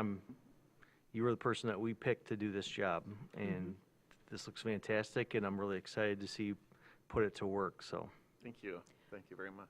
And I'm going to join in the chorus of thank yous to you, Benjamin, but the staff for having the vision. I remember a few years ago when we had interim city manager Nate Geinzer, who warned us about the coming retirement wave. We've had different trickles of it, these kind of conversations. I won't even say we haven't had conversations.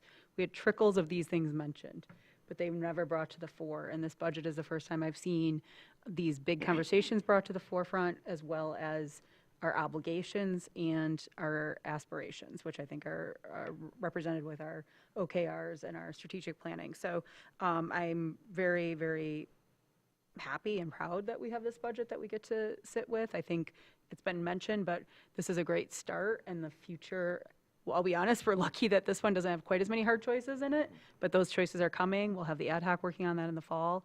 And I think that it's a good way to position ourselves as we're not sitting here passing a budget and then tra-la-lying into next year and facing the same financial squeezes and difficult conversations.